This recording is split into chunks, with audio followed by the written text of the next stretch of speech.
yung sinabi ni ni Sara na ayan na, ipakita ko sa inyo mga kababayan, umiyak sa press con.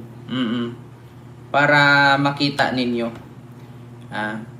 Ito, ipatingin ko sa inyo ha mga kababayan, itong estilo ni Sara na umiyak. Ito ha.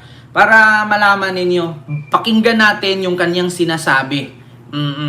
Sara Duterte umiyak. Reaksyonan natin kasi naano ako na parang na-curious ako kung bakit ba siya umiyak. Pakinggan natin. May ads lang ha, mga kababayan.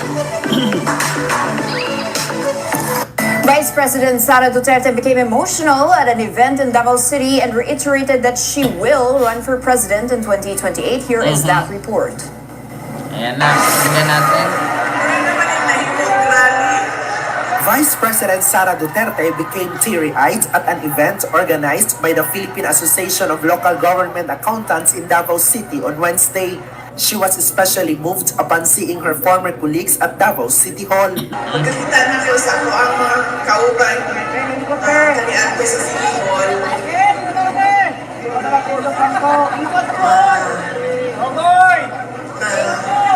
Nostalgic ko. Na-nostalgic daw siya. Ate na ko. Ako ang coming out sa Davao, sa Mindanao. She even reflected on what it would have been like if she had run for mayor instead of vice president. Ganina, nakauna-una ko sa ako ang kagalingon. Kung sa kahaong nidagan na lang ko mayor, wala na lang ko nidagan ng vice president. Ayan na, eto mga kababayan. Umiiyak daw siya nung nakikita niya ang mga co-colleagues niya sa Davao dito sa speech niya.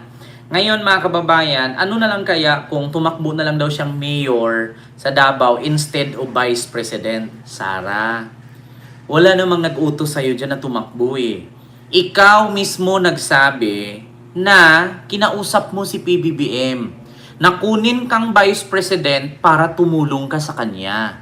Wala namang nagpilit sa'yo, Sara. Di ba una, sinabi mo, ang pagtakbo ng vice president or president, hindi po yan pinag-uusapan isang beses, dalawang beses, tatlong beses lang. Kailangan pag-usapan at pag-isipan ng maraming beses yan. Tapos ngayon sasabihin mo, ano kaya kung tumakbo na lang akong mayor instead of vice president? Sara, utang na loob. So, ibig sabihin, yung mga pinagsasabi mo pala sa stage, puro kasinungalingan? Gusto nyo makita, mga kababayan? Ipakita ko sa inyo, kung paano ni Sara naloko ang taong bayan. Ngayon, sino ang magsasabing budol? Si PBBM ba ang budol o ikaw? Di ba, ang sabi mo sa stage, kinausap ko si BBM na kunin niya akong vice president para tulungan ko siya. So ngayon nasasabihin mo, dapat tumakbo ka na lang ng mayor instead of vice president? Bakit, Sara? Kasi, ito isipin nyo mga kababayan. Ang nasa isip kasi ni Sara, ganito yan. Kaya nasabi niya yan, na sana tumakbo na lang ako ng mayor ng Davao kaysa sa tumakbo akong vice president. Kasi bakit? Kasi kung tumakbo ako ng mayor, yung confidential fund ko, daan-daan milyon din yan, hindi masisilip ng mga kongresista. Hindi ako mapafile ng impeachment kasi mayor lang naman ako. Kung tutuusin nga natin, yung confidential fund ni Sara at ni Basti, hindi nagkalayo. So, kung nag-mayor lang siya ng Davao, di yung confidential fund niya, same amount lang din. At hindi sana siya masisilip. Kasi biruin nyo, mula 2016 hanggang 2022, magkano po ang confidential fund niya? Diba? Alam niyo mga kababayan, yun po ang pinagsisihan ni Sara kung bakit tumakbo siyang vice president. Kasi kung nag-mayor siya, hindi masisilip yung confidential fund niya. Kung tutuusin natin mga kababayan, ang confidential fund ni Basti at ni Sara sa vice president at sa mayor position, hindi po nagkalayo.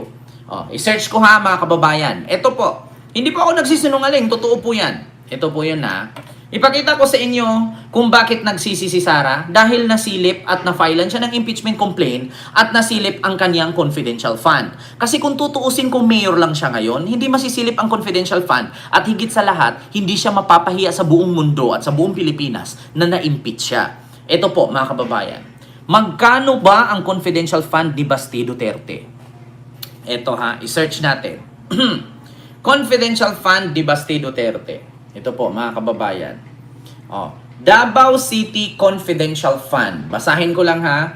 Mas mataas ang ginastos ng Davao City Confidential Fund noong 2023 kumpara sa pinagsamang confidential expenses ng 7 pinakamayayaman na lungsod sa bansa. Ang kabuuhang ginastos ng confidential funds ng 7 mayayamang lungsod sa bansa noong 2023 ay umabot lamang sa 529.5 million. Ayan no, 529.5 million. Pitong mayayamang lungsod. Nandyan na ang Makati, Manila, Pasay, Paranaque, kung ano-ano pa, basta part ng Manila. So dito naman, mas mababa kumpara sa 530 million na ginastos ng Davao City. So ito po ang sa Davao City, 530 million. At ang buong pinakamayayaman na bansa, lungsod sa buong Pilipinas is 529.5 million lang. Pito versus isa. Kung tutuusin ninyo, ang confidential fund ni Basti na mayor lang siya, kalahating bilyon. 500 million. Kalahating bilyon. So, kung itutotal natin yan, mula nung umupo si Basti hanggang ngayon, magkano? So, kung titignan din natin, mula nung umupo si Sara noong 2016 until 2022, magkano? Makikita nyo po yan. So, kaya po mga kababayan, ang pinagsisihan ni Sara ay hindi po yung sabi niya, sana tumakbo na lang ako ng mayor instead of vice president. E di sana hindi masisilip ang confidential fund ko. E di sana hindi makakaladkad ang pangalan ko. Kasi kung mayor lang ako, wala namang mag-iinit sa akin eh. So, eto naman, tanungin natin si Google kung magkano ang confidential fund ni Sara mula 2016 hanggang 2022? Magkano ang confidential fund ni Sara mula 2016 hanggang 2022? Ito na, mga kababayan. Basahin natin dito. Ito, mga kababayan, post po ito ha. Solid Trillanes for Senators. Ito po.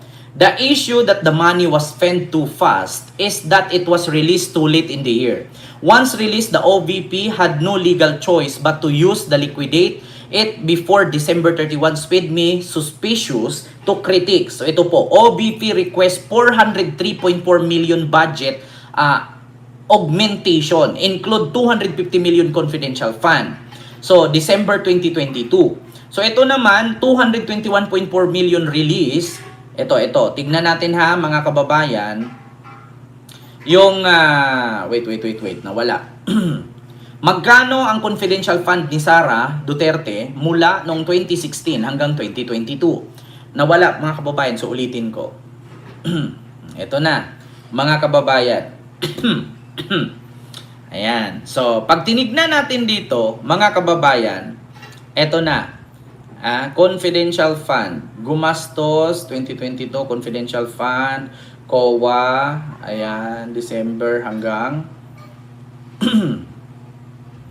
16M to 2022, tapos 37 million sa 2023. Hindi ito mga kababayan, meron pa tong iba na mismong picture siya. Ito, fact check mga kababayan. Dito po makikita natin mga kababayan, ang confidential fund ni Sara ay lumubo ng, wait lang ha mga kababayan kasi hindi natin na makikita eh. Almost fact offered explanation, GMA. Ayan ha mga kababayan. Para malalaman po ninyo na sadyang nagsisi po talaga siya kung bakit mga kababayan ay tumakbo siyang vice president kaysa sa tumakbo siyang vice president, dapat nag-mayor na lang dapat siya. So, sa totoo lang mga kababayan, ang confidential fund ni Sara from 2016, ayan, ito. Sara Duterte Confidential Fund from 2016 to 2022. Ito na, mga kababayan. Site legal basis, ayan, from March 2023, 2024, 2025, 22, 23. Actually, ang lumalabas kasi mga kababayan is 2022 to 2025 lang. So, yung 2016 hanggang 2022, more on 2.6 billion po yun ha, mga kababayan. No, yung confidential fund niya, 2.6 billion po yun halos lahat. No, so how much confidential fund ni Sara? Hindi kasi lumalabas eh. Ito, mga kababayan, sana naman ano natin. Ito po, 612.5 million po yan, mga kababayan. Ang confidential fund ni Sara, 2022 to 2025. So, 600, ay hindi, wala pang ano, no? Kasi kinancel niya yung kanyang ano eh. Kumbaga, 2 taon lang yata ito mga kababayan, umabot ng 612.5 million. So, basta hindi ko kasi ma-search mga kababayan, yung confidential fund niya mula 2016. Sara Duterte Confidential Fund 2016. Eto na, sana lumabas. Ito po ha, mga mga kababayan. Ayan po ang listahan ng confidential fund. Ito nakalagay, Transparency Davao City Confidential Fund, Security or System. From 2016 to 2023, Davao City Confidential Fund saw on dramatic rise during the mayoral term of Sara Duterte and later Sebastian Duterte. Here are the document figure reported by major media outlets based on COA reference data. Davao City Confidential Fund, 2016, 144 million. Ayan po yan ha, 2016, 144 million.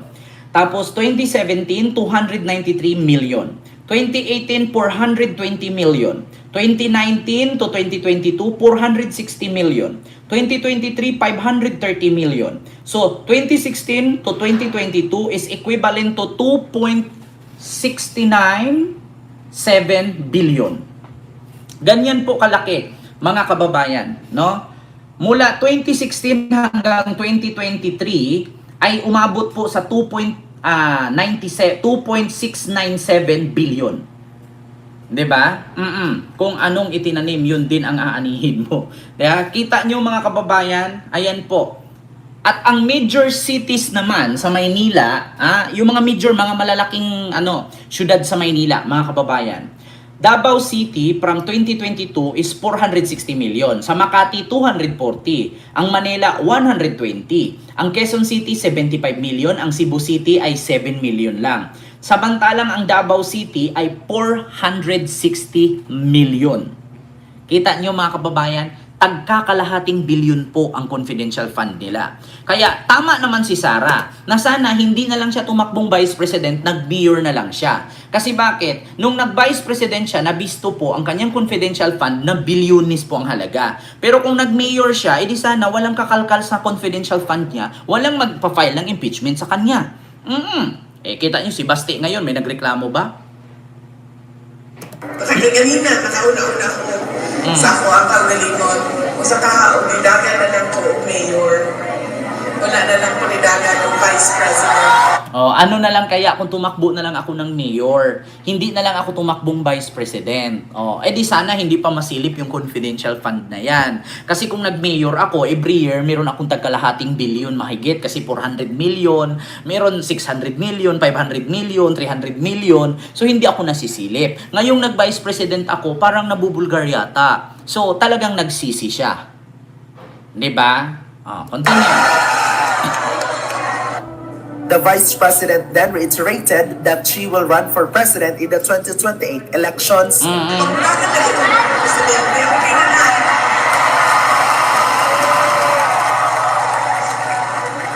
Tatakbo na siya presidente. Okay na nang pagdagan sa presidente, nagkasinabot na taan ng tanan na dapat. Okay na daw, tatakbo siyang presidente. Nagkakaintindihan na daw lahat. Ngayon may nagtanong, saan napunta ang confidential fund? Ito nga, ang pinakatanong dyan. Kanino napunta at saan napunta? Kasi una, speaking of confidential fund ni Basti Duterte na 530 million, natalo niya ang 7 ka pinakamayayaman na syudad sa buong Pilipinas.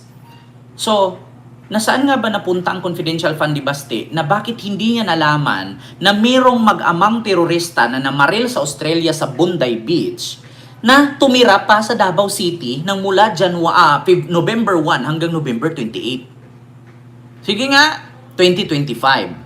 So bakit hindi nakuha sa radar ni Baste? Meron naman siyang intelligence fund, meron naman siyang confidential fund na sinasabi na 530 million. So bakit hindi niya na-trace na merong tumira na terorista na mag-ama na namaril sa Bondi Beach, Australia na almost isang buwang tumira sa Davao?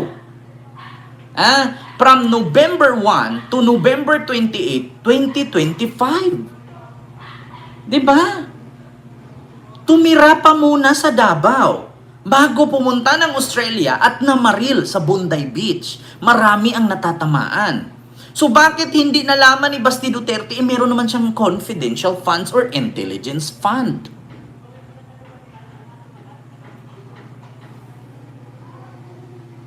Diba? Yan ang tanong. Saan ginamit? Kung meron tayong PDAP queen, meron tayong confidential queen. Diba? In the end, VP Sara thanked the organizers for the invitation, noting that it also gave her the chance to return home and spend time with her family. For News 5, I'm Bril Montalvo. We are One News. Ayan na, kita nyo mga kababayan.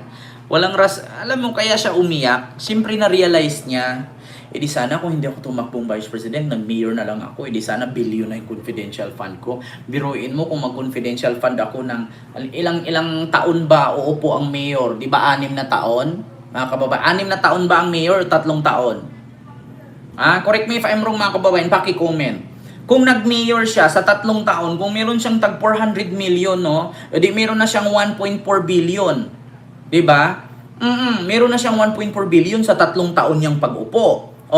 So, another 3 years niya bilang mayor, meron naman siyang another 1.4 billion kung sakaling tag 400 o 300 million ang kanyang kukuning confidential fund every year. Di saan ka pa? Meron kang halos 3 billion na confidential fund. Nung pag-upo niya bilang Vice President, nasanay kasi siya, mga kababayan. Nasanay kasi siya na sa pagka-mayor niya, kumukuha ng confidential fund na walang nangingialam. Nasanay siya, nakagisnan niya, kinalakihan niya ang kumuha ng confidential fund. So, ang akala niya siguro, pag upo ko bilang Vice President, walang mangialam sa akin. Kasi nga, nagawa ko na to sa Davao, so kaya kong gawin dito sa UBP. So, ngayon, pinatuloy ko iyon. Hindi ko naisip na masilip pala ng mga liberal. Diba? Nasanay kayo. Mga spoiled kasi. Hinahayaan kayo noong mga mayor pa kayo, mga alkal kayo ng confidential fund. Ang akala ninyo ay okay-okay lang. Ngayon nasilip kayo pagdating nyo bilang Vice President. O kaya ngayon nagsisi ka. Sana nag-mayor na lang ako. Imbis na mag-Vice President. Di sana hindi masilip na may confidential fund ako. Yun po yun. Malaking check, mga kababayan. Malaking check po yun na siya'y nagsisi dahil sana nag-mayor na lang daw siya instead of Vice President. Yun po talaga yun. Ako unahan ko na. Sa isip ni Sara, yun. Sana nag-mayor na lang ako kasi kung si Basti nga 500 million confidential fund isang taon. So, 2 taon ko. It is why may 1 billion na ako. Ngayon nag-OBP ako, 600 million lang. Nasilip ako. Sandamakmak na kahihiyan po ang inabot ko. Di sana nag-mayor na lang ako instead of vice. Umiiyak. Kasi masakit naman talaga. Yun talaga ang totoo. Masakit. 'Di ba? Yun ang katotohanan, mga kababayan. Instead na mag-vice siya, dapat nag-mayor na lang siya. At least hindi makalkal yung confidential fund niya. Hindi sana siya makatanggap ng sandamakmak na katerbang reaksyon, komento at panlalait, 'di ba? Tawagin siyang kawatan, 'di ba? kung nag-mayor lang siya ng Davao, 'di ba? So yun po yun, mga kababayan.